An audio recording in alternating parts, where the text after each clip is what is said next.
out tonight. It is great to see several faces who've been here multiple times throughout the process, and also some new faces here tonight, so welcome.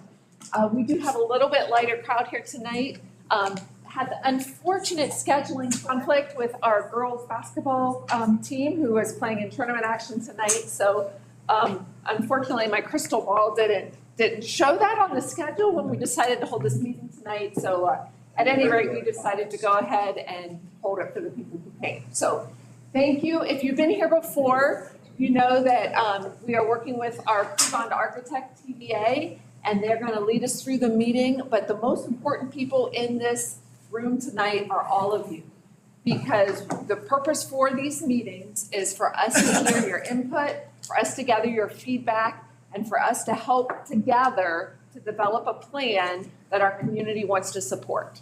So that's the goal, that's what we're working on, and with that, I'm going to turn it over to TVA. Awesome. Hi everyone, I'm Claire. Great to see you. Thank you again for being here this evening. It's always really appreciated when people give up some of their evening and spend it with us and help out with this process and give your input. So I was just going to kick us off really quick with a recap of the last session in case you weren't here. For those of you who weren't here as well at any of the sessions, there's a ton of information online. So there's a little handout at each of your tables that if you want to catch up on the process at all, you can visit that website and see what we've been up to in the past meetings. So last meeting, we ended up really focusing in on one particular question, which was looking at where sixth grade would land in this whole process. We were asking if it belonged with the high school or if it belonged with elementary school grade levels. We ended up breaking into small groups, and then those small groups gathered their thoughts, reported out, and we did some homework polling. This was sort of what kicked that off as a discussion, which was seeing that there was still some sort of not total, I guess, alignment on if it should align with elementary school or with high school. So as people were discussing it last week, we wanted to hear perspectives of staff members, of community members, and see where ultimately people were sort of leaning. Ultimately, it is an administrative decision and a school district decision, but they wanted to have that information as well as they weighed that decision. But those quotes kind of reaffirmed of that being that decision. So the discussion really was geared towards putting it with the elementary school grade levels, and as we move forward, that is how the master plan reflects it, is pre-K through 6, well, through the 6th grade at the elementary school. The other homework polling that we sent out since last time was about communication and how best to reach people within the community. And as you can see, it's kind of mixed results. The top choice was the social media, short social media postings as far as quick information to people. In-person meetings being second, so meetings like this, but maybe a variety of those, maybe some more town hall type meetings as well. And then third was district mailers. And the rest really, I'd say, kind of were equally matched as far as opportunities to get that out, but emphasis being having a lot of different ways that this sort of message is getting out and getting communicated to community members. This was, I thought, informative as far as some of the additional ways that people were thinking of reaching the community. A lot of them have to do with meeting more people kind of where they are. So going to senior centers, going to Kiwanis, going to small groups and Elks Club, things like that. So sort of getting out into the community. Door to door was mentioned, which I know that has been a way that this has been approached in the past as well. And then additional ways to sort of pull in staff members if we can, if there's things that you need more information on from staff. That was also mentioned as another way to reach people, and flyers. So again, just a mix of how we get information to people. Anything that you wanted to add on background information? Anybody else? Well, I think that, you know, the first question was really centered around our activity and topic of last meeting. And the next two, we're kind of doing a snapshot ahead as we plan to have a community forum of some form, some format, here in the near future. We want to extend, I mean, you guys have had great attendance. You've done such great work, dedicated. You work towards a common goal, even though you don't always have 100% consensus on everything. But you're doing great and staying so focused. But we do want to get a broader opinion of the community, right? Do they feel like we're on target with the plan? So that was why we were asking the question number 2 and question number 3 as we plan in the upcoming weeks to reach out to the community and get their overall feedback on our preferred master plan. So that was the point of that. Thank you. Yep. All right. So we have a lot of updates. We're meeting bi-weekly now. The pace is picking up. You know, we have an April anticipated deadline, and we've had a lot of meetings behind the scenes, and a lot of information has transpired from that we want to share with you tonight. And so I'll try to be somewhat brief, but concise as we go through, because we don't want to steal time away from your group work, and which is really, you know, vital to this process. So moving, as Claire just mentioned, moving the 6th grade to the elementary school. What impact does that have on the site fit test that we did at Southway, which right now seems to be the preferred site for the new elementary school? So we tested that, as you can see over here. It did expand the building footprint a little bit by those couple hundred students that are in 6th grade, but we also explored it a little bit further, now layering in some drives and circulation. This is by no means the design, so do not take it that way. It's just a test. You know, can we fit everything on here? If you recall, last time we looked at sites, we had 2 ball fields on here. We did lose a ball field. In that dashed line there represents the existing building footprint, so yes. The answer is yes, we can move 6th grade into this new elementary school on this site, and it will still work. Again, losing potentially a ball field there, but it can work. And talking about sites, we are still actively seeking new sites.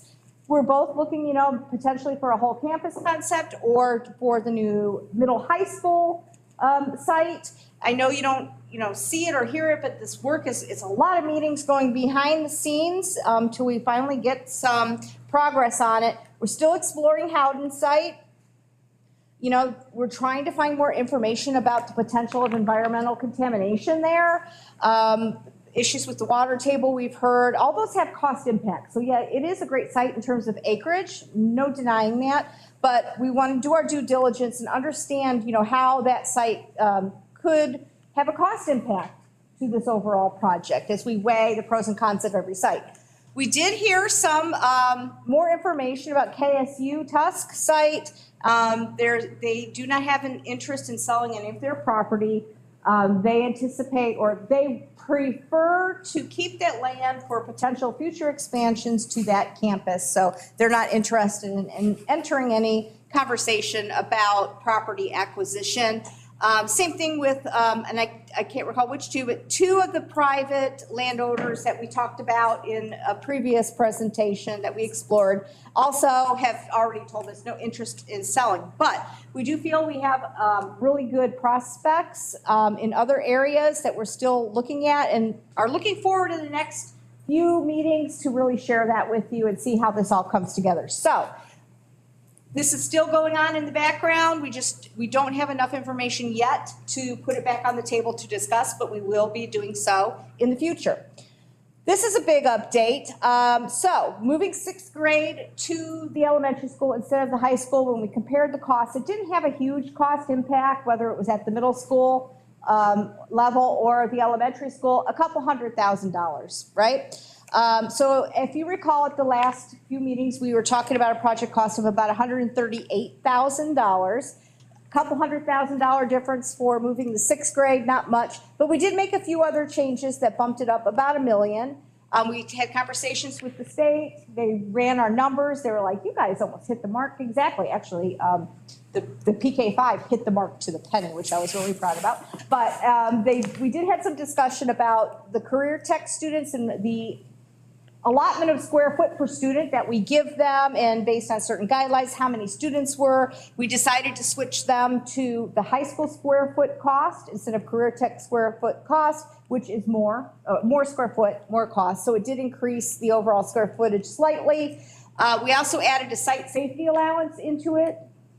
We don't know the site yet, so we were holding off on that, but we were like, let's put it in now as worst case scenario. It's co-funded, could be used for road improvements, signalization, other traffic studies. So knowing the state's paying 56 cents on the dollar in the future, we thought that was a benefit.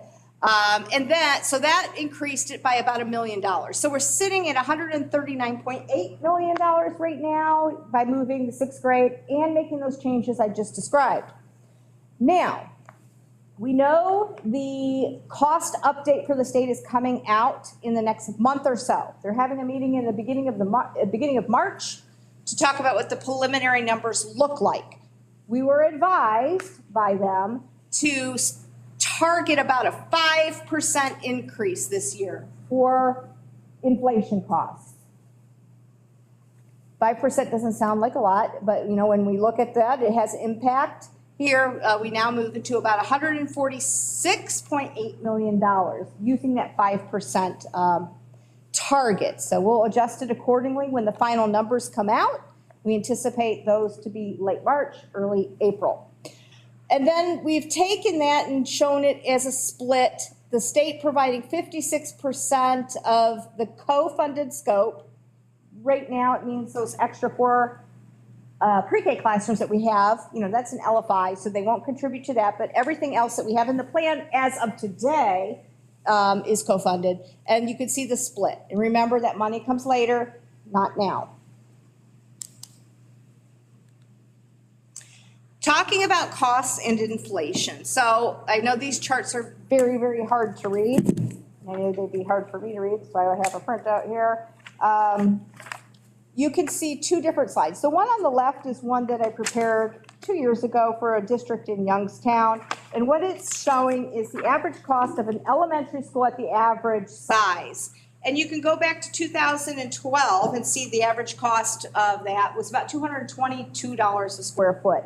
As time went on from 2012 to 2019, you can just see a very slight increase. It was about 3% a year, 2% a year, and so forth. But you can see what happens in about 2020 when we know is what? COVID, right? You can see the spike that occurs there. So, I know it seems like we're rushing a little bit, we're going kind of fast, but it really speaks volumes to, the sooner that we can come up with a solution to this master plan and implementation of it, the less cost impact it has to the homeowners, because it's been rising at a dramatic rate over the last few years. We're finally starting to see a little bit of a leveling off, but it will never go back to what it used to. So you can see here in 2022 for this district in Youngstown, the average elementary school cost $387.68. So a dramatic rise. I think it was like for this district, for this example, was like 50% increase over 5 years, the last 5 years. So pretty dramatic.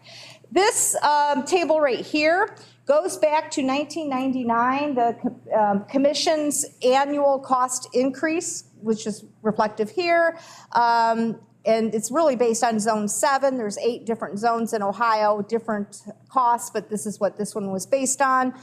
Which I think might be, well, I don't know what it is, so I'm not going to say. But you can see here from 1999 when they started tracking, that year had an increase of 3.3% for inflation. And as we went along time, it maintained about 3%, 4%. We had a spike here in 2008 that was related to steel, a lot related to steel. And then it, leveled off a bit. Oh, I went back. Leveled off again, back down to that 2-3%, 3-4%, and then again, there's the C word, COVID happened, and you could see this huge spike. Last year wasn't a huge update because they made such dramatic increases for COVID the previous year, but what we're hearing again is that this year we should be anticipating about 5%. Okay, so we just wanted to share that information with you so you had a better understanding of what's happening in market conditions and, you know, why we really feel the need and the urgency to do something sooner than later. Now, our treasurer extraordinaire has done some preliminary studies based on the plan that we have now with a new elementary, a new consolidated elementary, and a new middle high school. You know, how does that impact operations and certain things in our budget? And they are really favorable right now, the majority of them. And again, these are preliminary, we're still studying. This is what the initial analysis is showing. She's looked at transportation costs, and we know that with this plan, with the one new elementary school, we could pretty much eliminate the transfer busing that is occurring, which is really costing, you know, a couple $100,000 a year. There's the potential to have fewer administrators, and this is like, you know, secretarial positions and so forth, support staff, potential for that, which would bring costs down. There's fewer grounds to maintain. You know, I think you all realize that's an obvious one. But, you know, here's something that we know will likely increase is only two of our buildings that are air conditioned right now? Well, there's 3, including this one. Okay. Depends on what we do with this. Yeah, okay. So the majority of the buildings are not. If we add new systems, yes, they are much more energy efficient, absolutely. But now we do have an additional power need for that air conditioning system. So it's likely that that cost will go up, but it is totally dependent on what system we put in when this project comes to fruition. So, you know, keep in mind, this is estimated. And then other utility consumption, we know there'll be water reduction use and so forth because we're required by the state to reduce water flow with our fixtures and so forth. So all that said and done, it's up and down. And right now, preliminary studies show about $341,000 in savings annually to our operating budget. Okay, so this is the point of all that leads to this, and it's going to be the primary topic of tonight, implementation of the plan. So all those meetings I was just talking about that we had, we've also met with bonding counsel, financial advisors for the district, what we can and cannot do. There is a thing called a bonding cap, how much we can go to the voters for. And I know early on we had a survey and you all were very, very strong in your opinion to try and accomplish this in one fell swoop. So we're looking and having the conversation with them. Based on your assessed valuation, you're typically allowed to go for about 9% of that. And also it accounts for how much debt you already have, and won't go into those details. But right now it's looking like we have the ability under the normal bonding cap to go for $56 million. We were just talking about a project cost overall to do in one fell swoop, 100% on our dollar amount right now. At what was it, 146 million? So we know right there, you know, there's some challenges. However, the good news, there are funding pathway exemptions. As a high-level summary, one of the main ones is called the special needs exemption. It has to do, correct me if I'm wrong, with growth, assessed valuation, I think comes into play, different inputs, and so forth. And that pathway, which we're eligible for, can give us an exemption to up to 116 million, which is pretty far above what we're talking about if we do segments. We're going to go there in a minute. We can also do the OFCC ELP agreement exemption. That can give us an exemption to this 56 million. But when we did a preliminary cost and analysis, and I should say the bonding council did, if we did the whole thing right now, if we could get that exemption to do the entire project at 146 million or whatever that number was, right now, on our dime, right now, the entire project just would not be attainable or affordable to the voters. It was something like for the average home value, $800 to $900 a year. So we know that is just not a reasonable number. Now, keep in mind with the OFCC ELP program, I mentioned we have to fund 100% of the project or segment on our dollar now, and then we'll get a future credit, 56% of what we've done and 56% of what we're going to do as a balance under the main program CFAP. So we also had another meeting. I think we've been in meetings every day with the commission. When are we going to get that CFAP funding? They're very vague. They did not give a year.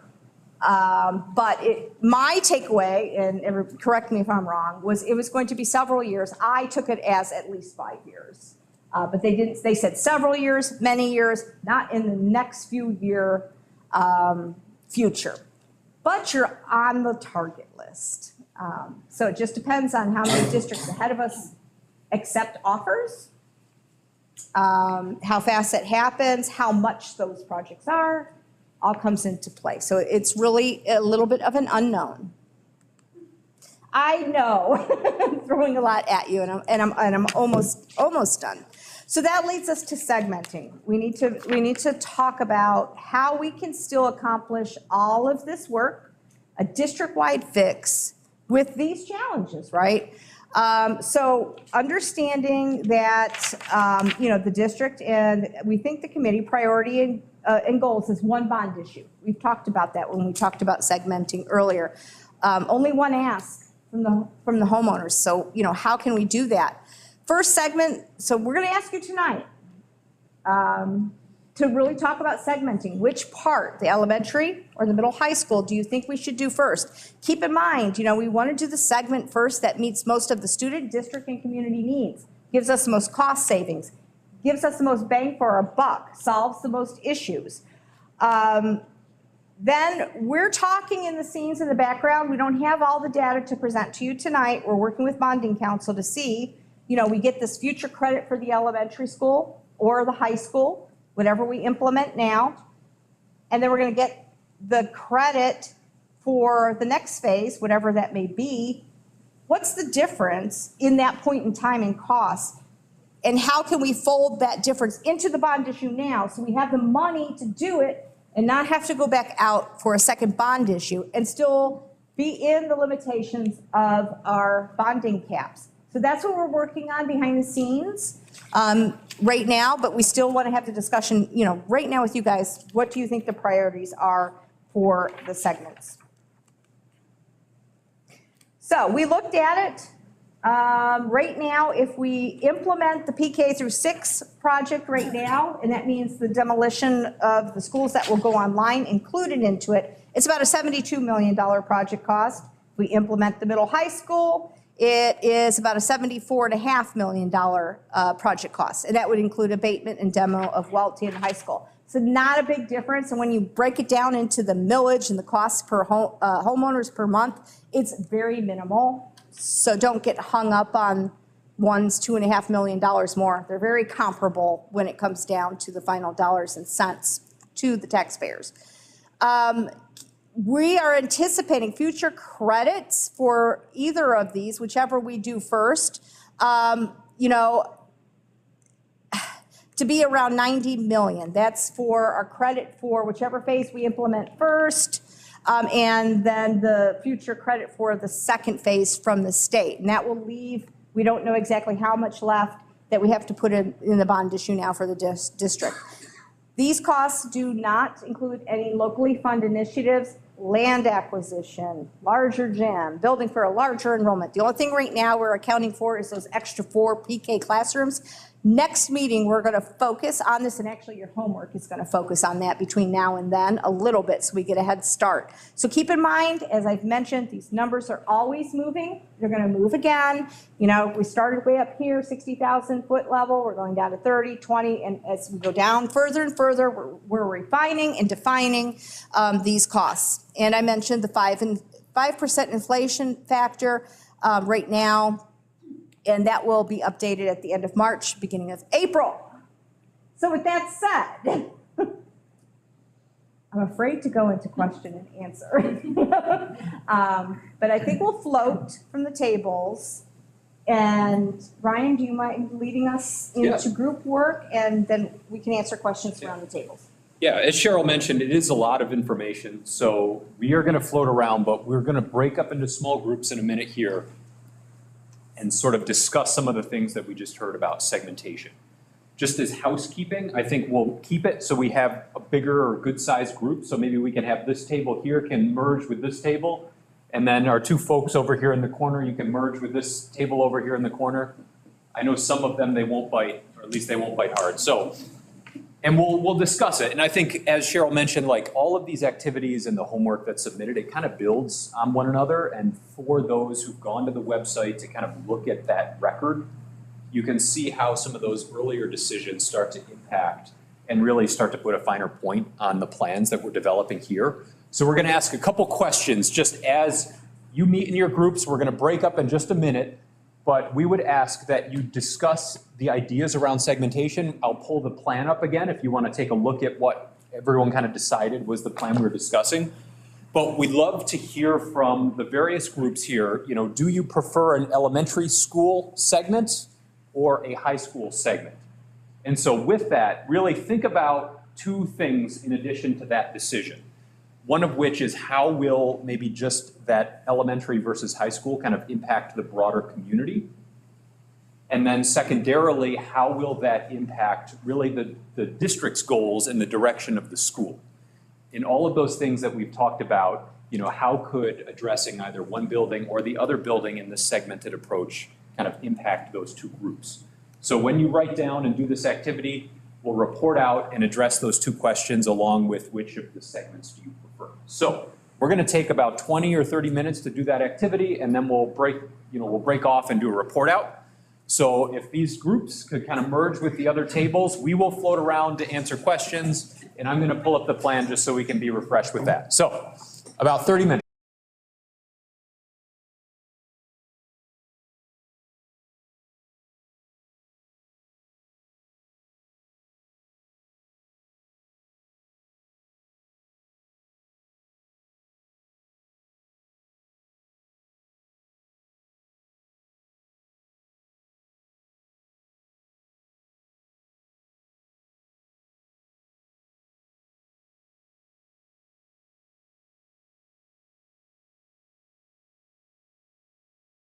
How about we go ahead and we'll start with this table in the back, right over here. Who wants to come on up and present? Yes. She won.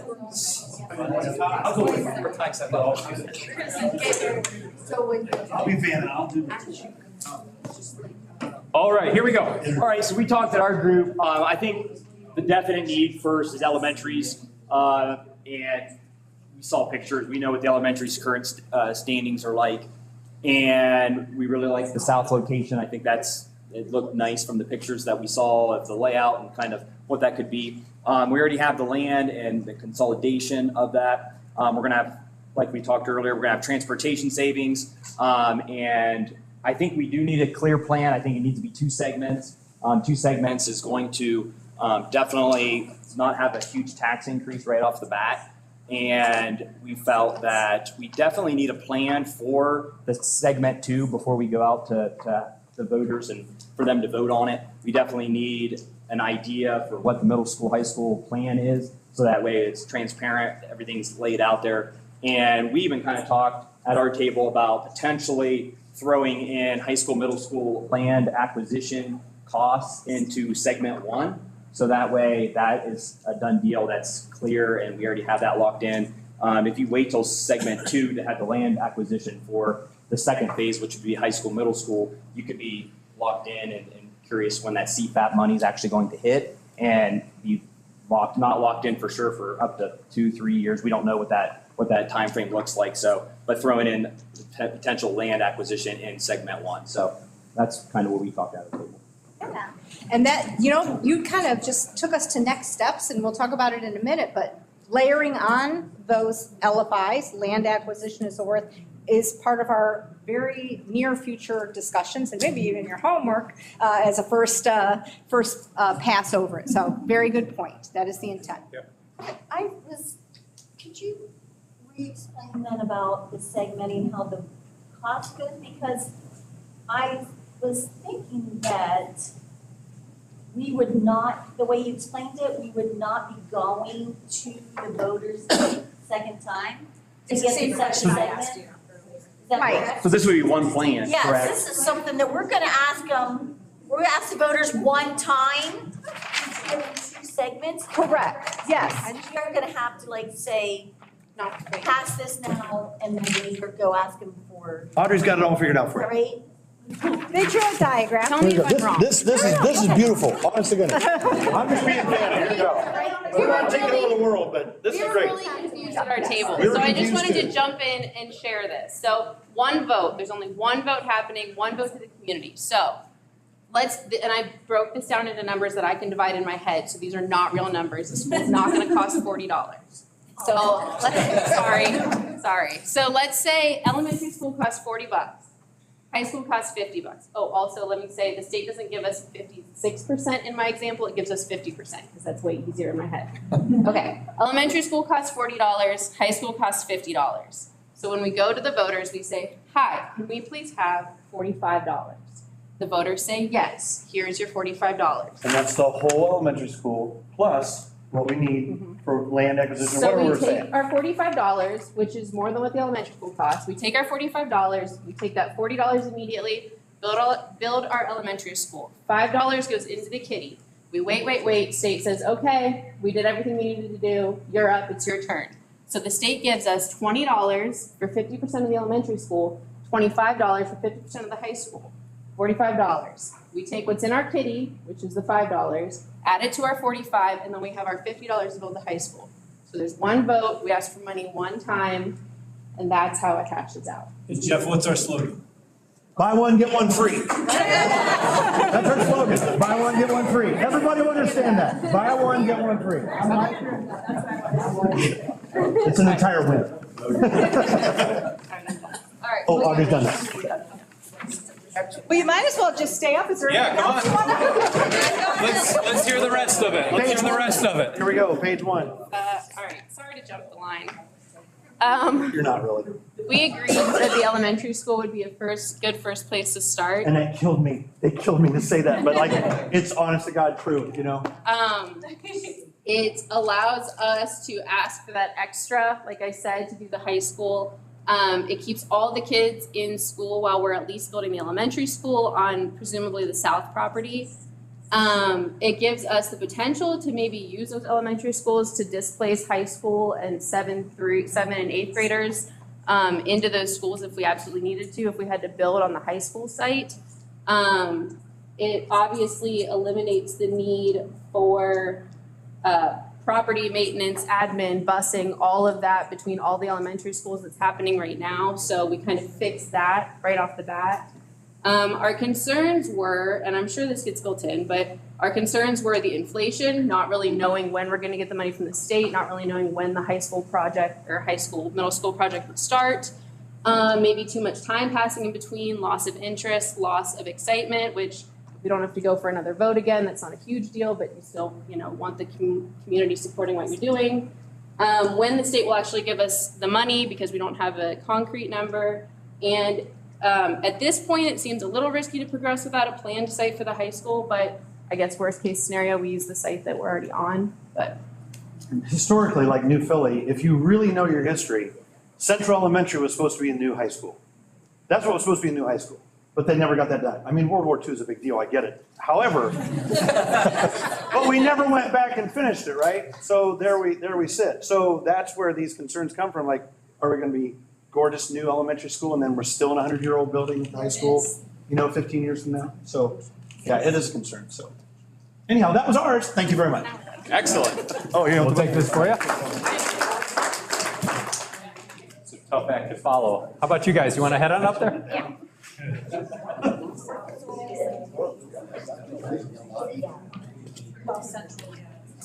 But we also selfishly want the high school, but we're trying to live in reality. So elementary first, we said, yes, you get all those pre-K to 6 kids in one place sooner, which is solving many, many problems that are currently in existence, even though, we still have a problem with the high school. Reduction in transportation needs, less grounds to maintain, all those admin needs, the things that were discussed on lowering operating costs can happen now for that part. We said the current high school location is a good proximity to Tuscarora Park, where we have football and baseball and softball and tennis. So we would be maintaining that for a little bit longer, which is gonna be a win to some people in the community. It's great for me, I can still walk to work. So we could maintain that longer, and then that emotional attachment to the high school, we can maintain that a little bit longer with those community members that are upset with the idea of tearing it down. And then once they see how nice the elementary is, maybe some of those feelings will start to go away. We said the south location is already available and has no need for swing space. So making a move right there, right now, or as soon as we can, makes a lot of sense. The other elementary properties could be sold, which would help us gain some money for the later portion, or they could be used for swing space. We had the same thought you did. If we come to the point where we found no other land and we decide, hey, we need to build it right here, then we can ship those kids out to some of our elementaries and we aren't paying for swing space. It's not ideal, but it's an option. So we thought that would be good. And then our recent high school upgrades could be used a little bit longer. We put that AC in that one wing. The gym is nice. The band room got their air. The community invested in it, so we would get a little bit more use out of that. So we thought, well, those are all pros to holding on to that a little longer. We still need it. We absolutely still need a new high school, but we can survive there, where the elementary, I think, is in a much more desperate position. Excellent. Great job. Thank you. There you go. Thank you. How about this table in the back here? It's okay, whatever you got. We're not solving all the problems tonight. Discussion, little, not much written down. But go ahead. She got the old thing. There's no bad ideas in brainstorming. Alrighty, here we go. So we are on elementary first, obviously. I think that seems to be a theme here. We talked about primarily like where are things going to go, what's going to happen when they get there, some pros and cons that way. So that was where most of our conversation went. We talked about the building sites for the elementary schools, the south building site, and then it was brought up like putting the elementary location where the middle school, high school is now, but keeping the gym intact because of its recent upgrades. And there's just a lot of nostalgia, I think, associated with that gym. It's been a part of New Philly, I think, for a long time, and just a lot of things happen there. So that's the primary concerns through the south building site were the traffic pattern, like how that was going to affect the current residents there. It's a tight area. We do understand, though, that the traffic pickup and drop off will loop around the school, so they'll be off of the main road. So then the issue then is how are they going to get there? So really the only way to get to south location is directly through town, which poses an issue there as well. So so that's what we talked about. And then, yes, we talked about instead of putting the elementary on the south site, we talked about moving it to the middle school, high school site. But then what we would do to displace those middle school, high school students, then it becomes like a middle school, high school segment first. So, you know, we did a lot of brainstorming, not a lot of figuring out. Thank you. All right, just a couple tables left. You guys want to go?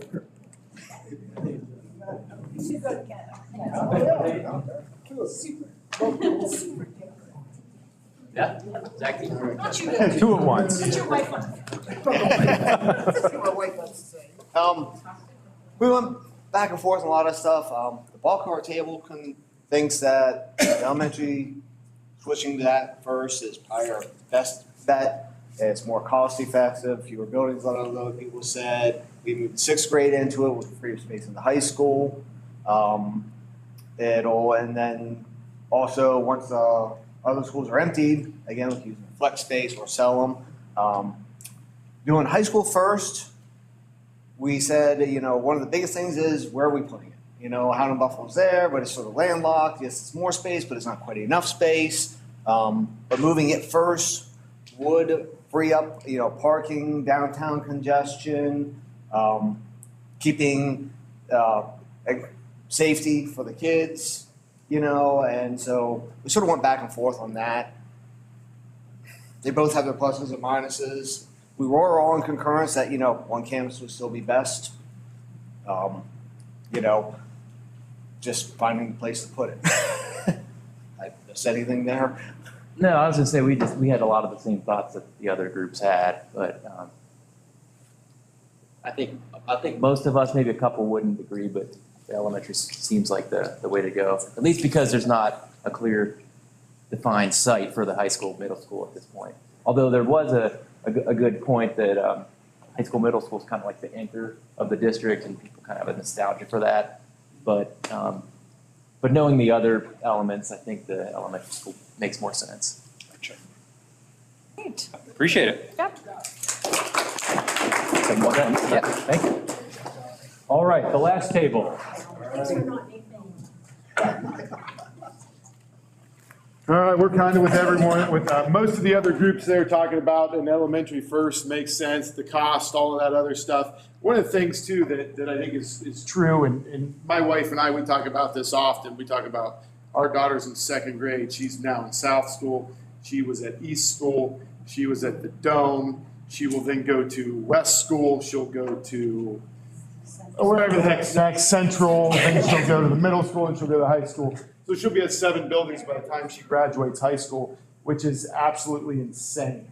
Just the fact that she learns her teachers, learns the people, has a little bit of a community, and we're going to the next place. And I think that's a disservice to kids, where if you do jump into an elementary school first, now you take care of that, you're in 2 central locations, and I think that helps kids. And I think that's what we're all here for. So, like the cost, all that stuff matters, and everybody's on this. I think everybody gets that. But I think the fact that, like, when we look at like what we're here to do, one of the things that we're here to do is educate kids, and it takes care of some of that stress that goes on them. I know as they get older, I think they like school a little less, but we don't give them as much of a reason to if they're in that one building, if they know where they're going and they have that comfort level. So I think that's something that's important to keep in mind as we keep moving forward. But Great. Yeah. Thank you, appreciate it. So, yeah, I mean, Sorry, no problem. I lost the clicker. Clicker's gone, but I think given, is there a question? Yeah, I have a question. Yeah. I know that we don't know any of the variables. Is there any timeline? When is this building going to be here? Like roughly, is it 2 years, 7 years, 6 months, how long until someone's in a building? Whether it's an elementary school or a high school or something. I think it obviously dependent on if something passes in the community and what best happens. case Best scenario. case it passes. In the best case scenario, November, I mean, you're typically looking at between 4 to 5 years to be in a building. And, there's a lot around that, and I think,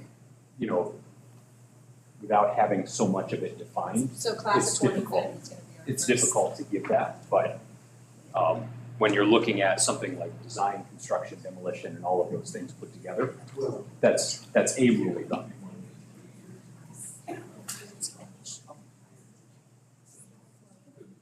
Question, other, yeah. Question on funding. It's been a long time since I've done this, so things have probably changed, so I'm gonna ask this, once the bond issue passes, bonds are sold, and the proceeds from the bond sale go into an interest-bearing account. Does the interest belong to the district, or do they have to share it with the state? So Julie, do you mind helping us with this question? I don't know if you heard it. What happens is, the interest will go in there, and the interest is shared 56%. And then at the end of the program, I'm obligated to track all that interest based on the spending of 44 and 56%. And if OFCC has interest left, it has to be paid back to them. But if we can spend it, we can spend it. So Interest at this point would be on our share. Our share you keep.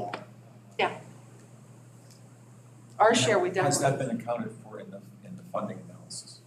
yes, will be accounted for when we do the bond analysis. Another thing, maybe you can answer this for me because it's back in the back of my head here. Mr. Furby's group talked about splitting it and taking some of the bond proceeds and banking that. And I seem to remember there's arbitrage rules on just how much you can save off a bond issue before you have to spend. Yes, there's timing involved, and I have to go back to my memory, help me out if you know, but I think that you can hold it up to 10 years as long as it's financially tracked.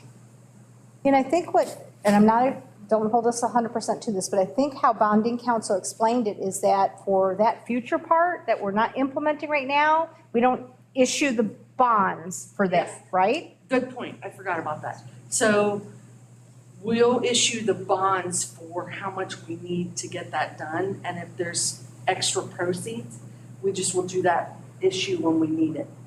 It's already approved by the voters, so we have the approval, but we don't have to go issue it until it's needed if we're way over our budget. So you're not paying bond interest until you actually sell the bonds. Correct. And then you're not collecting interest, but there's. Exactly. Yeah.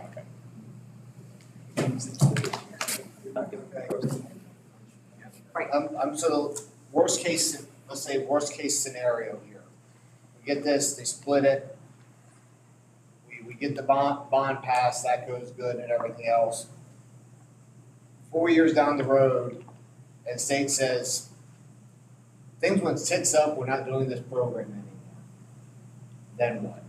And all of a sudden, we're out $50 million. Yeah, so there's unknown risks. OFCC has been in, their inception was 1997. They haven't folded in 25 years or so. But sure, there's risk in any agreement you enter with the state programs for future money. Hasn't happened, I know, I cannot give you a guarantee, which is what I think you're asking me for. Yeah. So like, how do we know we're getting that statement? Yeah. So we do sign a contract with the state. And it's an agreement that they will give us that money in the future, but if for some reason, the only hiccup I've seen in the last 20-some years was when COVID happened and the state put a freeze on everything as they navigated, the commission put a freeze on everything as they navigated through that process. And it did cause some heartburn for some districts that were waiting for money, but that's been the biggest hiccup in my experience with them. That's all I can say. I can't answer that. Realistically, there are 609 9. districts now. Yep. And they've serviced maybe 300 of them so far. I think they're a little higher. I think on the equity rank, I think they're about 2/3 through. That doesn't mean they served every one in that 2/3 thing, but yeah. So My point's going to be, where are we? is it politically advantageous to them to piss off that many districts? I'm not answering that. Give me the phone number to. They did say, correct me if I'm wrong, Amy and Julie, there are about 20 districts ahead of us. Is that right? We're in the top 20. We're in the top 20. So think about it this way. The state has so much money every year, and they're going to start with those 20 that are ahead of us, right? Some of those are going to say, we're not interested. Some of them are going to say, we are interested. And they can only. Pass the issue. Yes, can they pass the issue? And how much is their project for each of those? Those are all the uncertainties that make it very difficult to say when we're going to be served. So it really is dependent on how much money the state has every year, the districts ahead of us if they move forward with an offer or not, and how much is that project cost in money they're getting from the state. Those are unknowns, and there is absolutely no way for us, and they refuse to tell us an exact anticipated time based on those unknowns. But we're thinking they use the words, on average, you know, they said several years. Well, they can't tell you, and it's only at the risk of ticking off just 20 districts as opposed to if you're 600. Well, yes, and there's deferred things that come into play, districts who have deferred in the past that now want to come back and say, oh, yeah, you asked us 10 years ago. Now, yeah, we're eligible and we want to come in now, and they were silent for the last 10 years. So there's more to it than just that list. There's more lists now than there ever were in the commission's past. There's like 5 or 6 different lists, not just the equity ranking. It's crazy. But yeah, so. That's a great question. So to add my question about the timeline, say 5 years, the elementaries are in their new building or whatever. What's the timeline from that to a new high school roughly? Is it another 5-ish? Because then we're talking 10 years to put 2 buildings up or 2 facilities up. Then my second question is, it seems like other districts, 2 years maybe? For Is it because of design and doesn't have construction? funding, or what is it?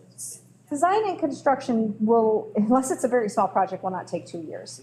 Design is going to take, and all the reviews that we have to do with the commission and so forth, it's going to take at least 13, 15 months. And then construction, usually at an average size project, is at least 2 years. So it just depends. It feels like they just pop up.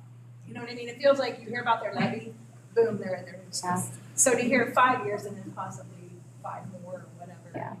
Yeah, we target 4. That's the most common is 4, but it could take up to 5. It just depends. It just depends. So it's better to underpromise and overdeliver than to overpromise and underdeliver. So we're being conservative. That's the thing, but it's a different district, it always seems to go quicker. When it's yours, you're just like, I don't know. Well, we had a Watching something big here, you're just, you know. Yeah. Go ahead. So I have, kind of as yours, like with the time frame. We had a brief discussion over here, we didn't add to our board, but, we were kind of looking at Dover. 8 years ago, Failing drives through the cities, no one has to be building. 3 years ago, they drive through the cities, Dover has to be high school. But let's say here in a couple of years, they drive through the cities again, they see a brand new elementary school for us, then here, hey, in X amount of years, they have a new high school coming. That would attract more families to us. That's just a thought that we had. It doesn't really have to do with money or anything like that, but future growth and expansion and attracting newer students. One of the members here says that we have a greater enrollment going out of the district than coming into the district at per moment in time. That's a good fact to know. Yeah.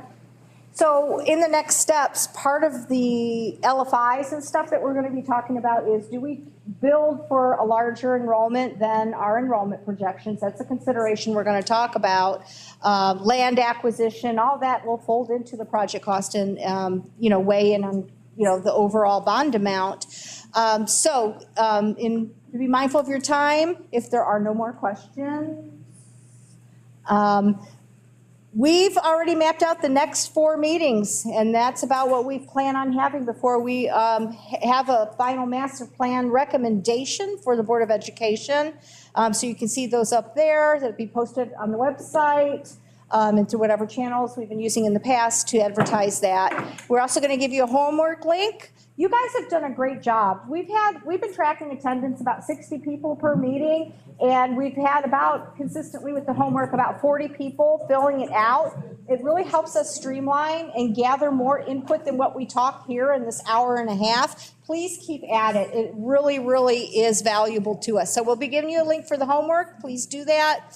Again, we have a lot of things going out there right now in rotation. Sites, we have phasing now. We're going to start talking about LFIs, and even though they're all in play right now, they will come together by our April 23rd meeting. So we just gave a few examples of what LFIs, meaning those are things that the OFCC will not give us a future credit on, like the 4 extra pre-K classrooms. We have that in there, so that credit we're talking about in the future does not include credit for those 4 extra pre-K classrooms. These are other examples, but we're gonna dive a little bit deeper into that in our future meeting. So, with that said. With that said, and also just because it wasn't out here when folks came through, there is a sign-up sheet. So we do send out homework and kind of follow-up information. So go ahead and sign your name there, sign your contact information, email, whatever, and we'll make sure whatever gets out will continue to come to you, even if this is your first time. You know, we're building that list to continue to communicate that out. Do you need our email if you already have it? You don't. No. Oh, We already yeah, got it. new We already people, got it. if you haven't signed in before, please do that. And forgive, I forgot to print it out, so it's a handwritten hokey little sheet, but it works. You'll figure it out. It's paper. Question? One of the things that, once you get into this kind of project, one of the first things that you hear about is cost overruns. How do we control cost overruns in a big project like this? Good question. So the LFIs, one of those that we'll be talking about, is very common that we do add an extra contingency in there for cost overruns for unforeseens, like you saw in that cost inflation charts when COVID happened. I mean, nobody could predict that. And historically, there was no data to support something like that would happen. So we together as a group, the administration, the Board of Education, the treasurer, we all have to come up with a number that we think is doable with normal, expected, unforeseens, okay? So that will be part of that LFI discussion. And we will come to some, it is very common for school districts to put some contingency above and beyond the base plan dollars into the plan. And we think we recommend it. It is totally wise. Do you guys actually work with the contractors, or who actually is on the ground with the contractors whenever that happens? So if we're selected as a design architect, or whatever architect is selected, if it's not us, but we hope it's us, we'll work with the construction manager. Usually it's a construction manager at risk right now. So we spend, between 16 and 20 hours a week on site. The construction manager also oversees all of the subcontractors, and the state also has a representative on site. So it's really become a lot of boots on the ground compared to the 25 years ago, where it was very limited visual site observation and on-site observation and control of everything. So it's a much better practice than it was 20 years ago. And for what it's worth, sorry, go ahead, Claire. No, I was just gonna say with the construction manager at risk too, they're on board really early in the process. So they're working with the design firm as the project is being designed. So you're getting real feedback on constructability, cost, and all of that during that process. Yeah, which adds to the time a little bit. That process was not in play 20 years ago. It wasn't in existence in the state of Ohio, CMR, construction manager at risk. It is now since 2012, but it does add a little more time for the extra review and extra checkpoint, but it has very strong benefits to keeping to the budget and overall schedule. Real quick, when you pass your levy, does the state leap you forward ahead of districts that are not able to get things done as quick, or are you in line regardless? It solidifies your equity rank, your state and local share split, number one. And yes, you do in some form have, if you fail, you remain as a higher priority than others that are just coming into the mix. So it does have some weight. But if you pass, is that more weight? Yes. Because you're ready to go and. Yeah, I mean, it's not going to move you faster. It's going to keep you at a higher priority than those who have failed or are just coming in. That's what I meant. So it's like, again, all these lists that didn't used to be now exist, and how they, yes, a gel of them, and it's not as cut and dry as it used to be when there was only one list. The equity list is not static either. It's all Districts keep every moving year. up and down. Yep. Every September. Yep. And we were fortunate this last year to move up, we moved down on the equity rank, which meant our state share went up. Good questions. You want to close this and? Sure. I mean, there's not much else to say, but thank you so much for your time. This information, again, goes up online. You see the little cards on your table. Feel free to take those, hand them out if there are others who haven't been here, just so they can continue to be informed. And we look forward to seeing you again on March 5th.